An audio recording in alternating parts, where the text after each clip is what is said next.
Klimaet skifter i Nordsøregionen. Den årlige nedbørsmængde ventes at stige med 30% frem til år 2070, og man frygter en grundvandsstigning på op til 2 meter.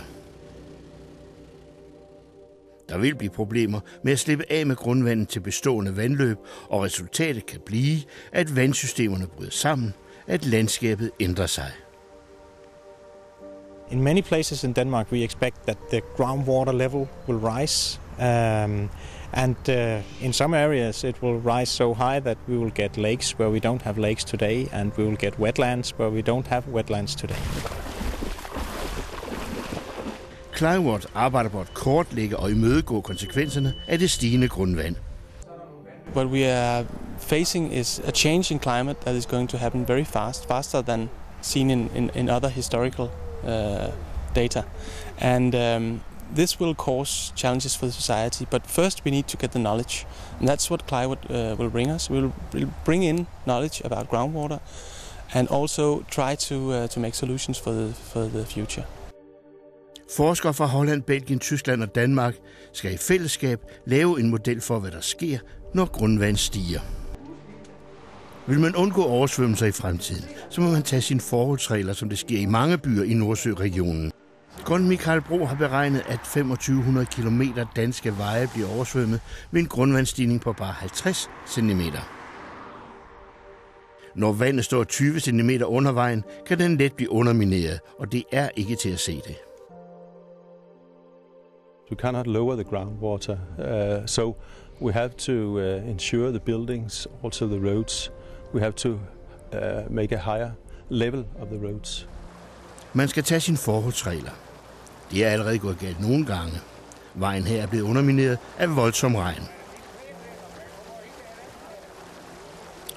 Kun held forhindrede, at toget brassede igennem de frithængende skinner, efter at banedæmningen var skyllet væk af monsterregnen i sommer. For at kende sit grundvand, skal man kende sin undergrund. Derfor arbejder Climewatch med at finde ud af, hvordan undergrunden er skruet sammen. Forurenede stoffer har truet med at inficere grundvandet ved en grundvandsstigning, en trussel, der er afværget under de nuværende grundvandsforhold.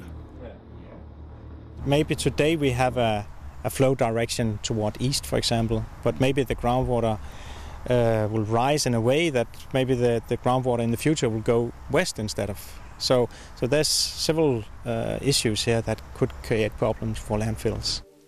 Et specielt problem truer de kystnære områder, hvor en havstigning kan medføre indtrængning af saltvand til grundvandet, som her i den sydlige del af Holland.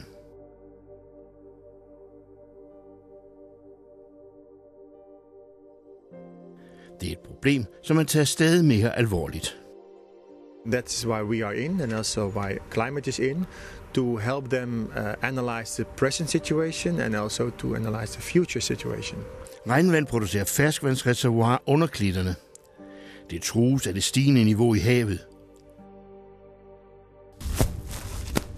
Hvis stadig hyppigere oversvømmelser skal undgås, skal der ske store ændringer. Det er Climewatchs største udfordring. I cannot tell you that we are going to solve every problem, but we will try to find solutions on the challenges together with the different sectors involved in the project.